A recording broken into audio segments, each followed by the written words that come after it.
Hello students, कैसे हैं आप सब। वेलकम है आपका हमारे channel accounts with AKB IFM में। आज की वीडियो में हमारा टॉपिक रहेगा जीएसटी इनवॉइस क्या होता है। जीएसटी में इनवॉइस के टाइप्स कितने होते हैं, कितनी कॉपीज उनकी बनाई जाती है, तो इन्हीं के ऊपर आज हम बात करने वाले हैं। इससे पहले अगर आप हमारे चैनल पर नए हैं और आपने अभी तक चैनल को सब्सक्राइब नहीं किया तो आप हमारे चैनल को सब्सक्राइब कीजिए और वीडियो को पूरा लास्ट तक देखना ताकि आपको पूरी नॉलेज मिल सके। और वीडियो कैसी लगी आप कमेंट में ज़रूर बताइएगा। तो चलिए शुरू करते हैं जीएसटी इनवॉइस के बारे में। जैसा कि आप जानते हैं जीएसटी आया हुआ है, तो जीएसटी में क्या है कि जब हम सेल का बिल बनाते हैं, जो भी हम इनवॉइस बनाते हैं, तो ये नहीं है कि आप कैसे भी इनवॉइस बना लें। तो इसमें कुछ हमारी कंडीशंस हैं जीएसटी इनवॉइस की। सबसे पहले बात आती है कि जीएसटी इनवॉइस क्या है।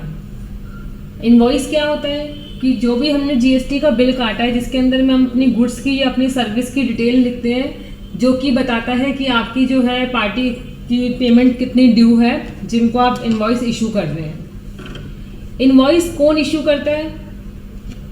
कोई भी रजिस्टर्ड पर्सन जिसके पास जीएसटी का नंबर है, उसको अपने बिल में अपने जो इनवॉइस है इशू करना है, चाहे वो गुड्स की सेल कर रहा है या वो कोई सर्विस प्रोवाइड कर रहा है। इसके अलावा आपको जो है जीएसटी का इनवॉइस आईटीसी क्लेम के लिए भी चाहिए होता है, इसलिए भी हमें जीएसटी इनवॉइस इशू करना होता है, ताकि जब जिनको हम सेल कर रहे हैं तो उनको जब हम इनवॉइस इशू करेंगे तो वो अपना आईटीसी क्लेम कर सके उस इनवॉइस को एज अ डॉक्यूमेंट दिखा के। अब इसमें आता है कि इनवॉइस जब हम बनाते हैं तो उसमें क्या क्या चीज़ें होनी चाहिए, मैंडेटरी फील्ड्स क्या क्या हैं जीएसटी के एक बिल के अंदर, जो कि हमें कंपल्सरी लिखनी होती हैं।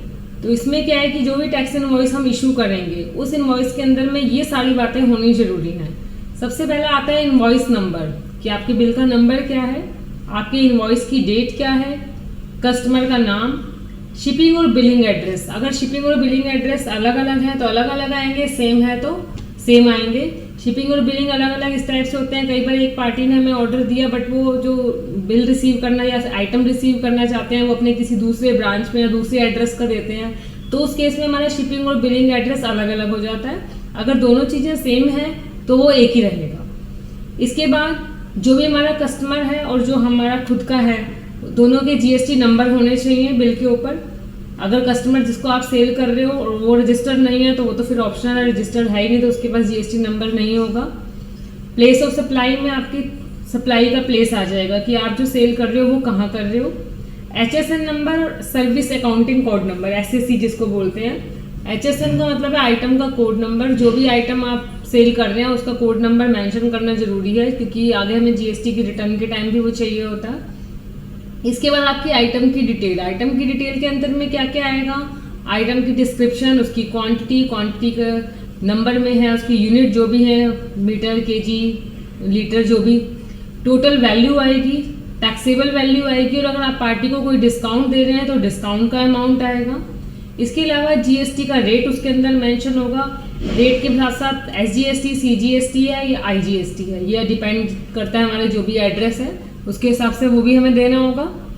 तो ये सारी बातें जो है हमें इनवॉइस में लिखनी जरूरी होती हैं, क्योंकि ये चीज़ें हमें आगे जीएसटी की रिटर्न के लिए भी चाहिए होती हैं। अब इसके बाद आता है कि हम इनवॉइस इशू करते कब हैं। देखो, इनवॉइस इशू करने की अलग अलग कंडीशंस हैं। सबसे पहला आता है जो आपका जीएसटी इनवॉइस नॉर्मल केस में कब इशू होता है। नॉर्मल केस में जीएसटी का इनवॉइस हमारा सप्लाई के टाइम, जब भी आप कोई भी आइटम सेल करेंगे, डिस्पैच करेंगे, तो आपका जो है बिल बनाना जरूरी होता है। यानी आपकी कंपनी से जब भी आइटम बाहर जाएगा, जिस दिन आप सेल कर रहे हैं, तो उसी सेम डेट का आपका बिल होना चाहिए। सेकेंड आता है आपका सर्विस के केस में। अगर आप सर्विस प्रोवाइडर हैं तो आपके पास टाइम है कि 30 डेज के बाद अपना आप जो है बिल इशू कर सकते हैं पार्टी को देने के लिए। क्योंकि 30 डेज इसलिए क्योंकि हमें जो रिटर्न हमारी मंथली फाइल होती है तो उस केस में हम इनपुट का क्लेम भी ले सकें टाइम से। तो इसलिए सर्विस के वालों को उन्होंने ऑप्शन दे रखा है कि सर्विस वालों के लिए 30 डेज का टाइम है कि जब भी आप जो अपनी सर्विस प्रोवाइड कर रहे हैं उसके 30 डेज के अंदर अंदर आपको जो है इनवॉइस इशू करना है। थर्ड हमारा आता है GST invoice on bank and NBFC service, जो हमारी नॉन बैंकिंग फाइनेंशियल सर्विसेज हैं और जो हमारे बैंक्स हैं, तो वो कोई भी इनवॉइस अगर इशू करते हैं तो उनके पास 45 डेज का टाइम होता है कि जो भी सर्विस वो अपनी प्रोवाइड कर रहे हैं उसको देने के बाद 45 डेज के अंदर में जो है इनवॉइस इशू कर सकते हैं। तो ये 3 तरह की कंडीशन है इनवॉइस इशू करने की। अब इनवॉइस में भी इनवॉइस के टाइप होते हैं, ये नहीं है कि आप कोई भी एक सीधा बिल बना दें जैसे नॉर्मल बन रहा है, ऐसा नहीं है। अलग अलग टैक्स पेयर के लिए अलग अलग कंडीशंस हैं। सबसे पहला आता है bill of supply. Bill of supply क्या होता है, जिस भी बिल में कोई भी टैक्स नहीं लगा होगा उस बिल के ऊपर बिल ऑफ सप्लाई मेंशन करना जरूरी है। कोई भी ऐसा इनवॉइस जो कि बिना टैक्स में क्या है, जिसके ऊपर कोई टैक्स नहीं है, तो उसमें बिल ऑफ सप्लाई मेंशन होगा। तो बिल ऑफ सप्लाई और बात आती है कि टैक्स क्यों नहीं लगेगा अगर हमारा आइटम टैक्सेबल है, या फिर उसमें दो कंडीशन आती है। एक तो कंडीशन आपकी है कि रजिस्टर्ड पर्सन जो है आइटम जो भी सेल कर रहा है वो आइटम ही एग्जेम्प्ट है, या हमारी जो सर्विस हम प्रोवाइड कर रहे हैं वो सर्विस एग्जेम्प्ट है, या फिर हमने कंपोजिशन स्कीम ले रखी है। तो कंपोजिशन स्कीम जिन्होंने ले रखी है वो इनवॉइस में bill of supply he mention करेंगे, क्योंकि उन्होंने कस्टमर से टैक्स नहीं लेना होता। कंपोजिशन स्कीम क्या होती है, इसके लिए हमने पहले भी वीडियो बनाई हुई है, अगर आप उसको डिस्क्रिप्शन में लिंक मिल जाएगा, आप उसमें देख सकते हैं, पूरा कंपोजिशन स्कीम का डिटेल में है। तो यहाँ पे है कि बिल ऑफ सप्लाई ये दोनों लोग इशू करेंगे जो भी आइटम टैक्स फ्री को कर रहे हैं सेल, या फिर कंपोजिशन स्कीम वाले हैं। इसके बाद सेकंड आता है invoice come bill of supply. अगर रजिस्टर्ड पर्सन जो भी आइटम सेल कर रहे हैं तो उसमें क्या है कि कुछ आइटम सपोज करो टैक्सेबल भी हैं, कुछ आइटम एग्जेम्प्टेड भी हैं, या कोई सर्विस भी है एग्जेम्प्ट वाली, तो उस केस में वो बिल के ऊपर invoice come bill of supply mention कर देते हैं। सेकेंड आता है आपका एग्रीगेट इनवॉइस। एग्रीगेट इनवॉइस क्या होता है कि if the value of multiple invoice is less than 200, यानी अगर आप जो है 200 रुपये से कम का कोई बिल बनाते हैं और आप जिसको सेल कर रहे हैं वो नॉन रजिस्टर्ड है, तो उस केस में आप जो है एक एग्रीगेट जो बल्क इनवॉइस है वो इशू कर सकते हैं। जैसा कि अगर हम एग्जांपल लें, सपोज करो आपने 3 इनवॉइस बनाए अलग अलग, तीनों अलग अलग अमाउंट के हैं, एक 80 रुपीज़ का, एक 90 का, एक 120 का है, तो आप इन तीनों का जो टोटल है 290 का हो रहा है, तो आप इसका एक टोटल सिंगल इनवॉइस इशू कर सकते हैं, जिसे एग्रीगेट इनवॉइस कहते हैं। यानी 3 चीज़ों का टोटल एक ही इनवॉइस, अगर आपका इनवॉइस 200 से कम है और अनरजिस्टर्ड को आप सेल करते हैं। इसके बाद आपका आता है reverse charge invoice. Reverse charge mechanism के अंदर में क्या होता है कि आप तो परचेज कर रहे हैं जिनसे, तो आपने रिवर्स चार्ज का टैक्स पे करना है, तो उस केस में आपको एक इनवॉइस इशू करना होता है, जो कि इनवॉइस आपके डॉक्यूमेंट में ऐड हो जाएगा। कल को जो आपने आईटीसी क्लेम लिया है तो उसका प्रूफ भी होगा। तो रिवर्स चार्ज के बारे में भी हम पहले वीडियो में डिस्कस कर चुके हैं, तो आप रिवर्स चार्ज के लिए भी हमारा डिस्क्रिप्शन में लिंक देख सकते हैं। नेक्स्ट आपका आता है debit and credit note. Debit and credit note में क्या है कि अगर आपने किसी को डेबिट नोट इशू किया है या आप क्रेडिट नोट इशू करते हैं, तो उस केस में आपको डेबिट नोट क्रेडिट नोट बनाना होगा, तो वो भी एक इनवॉइस का ही टाइप माना जाता है। डेबिट नोट क्रेडिट नोट का भी हमारी पहले वीडियो बनी हुई है, आप उसमें देख सकते हैं डिटेल में। यहाँ पे तो हम इनवॉइस की डिस्कस कर रहे हैं। अब इसके बाद आपका आता है कि इनवॉइस की कॉपीज कितनी कितनी बनती हैं। सबसे पहले आता है कॉपीज फॉर गुड्स सप्लाई, कि अगर आप आइटम सेल कर रहे हैं कोई भी, यानी आप मैन्युफैक्चरर हैं या ट्रेडर हैं, जो भी आप आइटम सेल कर रहे हैं, उस केस में आपको बिल की 3 कॉपियां बनानी जरूरी होती हैं। इसमें फर्स्ट है जो है कॉपी होगी ओरिजिनल कॉपी, उसके ऊपर मेंशन करना होगा ओरिजिनल फॉर बायर।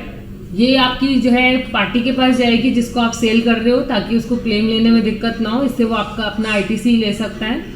सेकेंड आपकी कॉपी होगी डुप्लीकेट कॉपी, उसके ऊपर मेंशन करना होगा डुप्लीकेट कॉपी फॉर ट्रांसपोर्टर। ये कॉपी आप ट्रांसपोर्टर को देंगे जो कि आपकी गुड्स को यहाँ से वहाँ ले जाएगा, तो उसको रास्ते के लिए प्रूफ चाहिए होता है।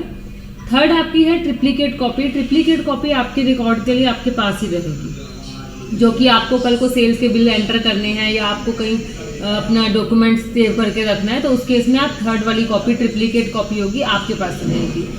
अब ऐसे देखो 3 कॉपी तो कंपलसरी हैं।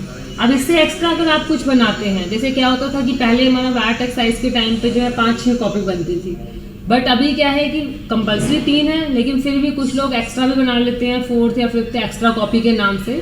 तो वो बनाना चाहें तो कोई आपको मना भी नहीं है, अपने रिकॉर्ड के लिए आप बना सकते हैं। सेकेंड हमारी सप्लाई आती है सर्विस के केस में। सर्विस में क्या होता है कि अगर आप सर्विस प्रोवाइड कर रहे हो, तो उस केस में आपकी जो बिल की कॉपी है सिर्फ 2 ही बनेंगी, एक ओरिजिनल और एक डुप्लीकेट। क्यों? क्योंकि उसमें क्या है कि कोई आइटम का यूज़ नहीं होता। आप जो भी सर्विस प्रोवाइड कर रहे हैं, फर्स्ट ओरिजिनल वाली आप जिनको सर्विस प्रोवाइड कर रहे हैं उनको देंगे, और सेकंड डुप्लीकेट कॉपी अपने पास रखेंगे। तो इस तरह से इनवॉइस की जो हमारी कॉपी है, सप्लाई के केस में 3 और सर्विस के केस में 2 कॉपी मिलती है। तो ये आज के टॉपिक में हमने बात की है कि जीएसटी इनवॉइस क्या होता है, कैसे बनाया जाता है, कितनी कॉपी बनानी चाहिए और इसको इशू कब करना चाहिए, तो इन सब के बारे में मैंने आपको बता दिया है, तो ताकि आप आगे जो है आपको इससे बहुत हेल्प मिलेगी और आपकी कोई गलती नहीं होगी। इसी तरह की और नॉलेज के लिए आप हमारे साथ जुड़े रहिए। Thank you.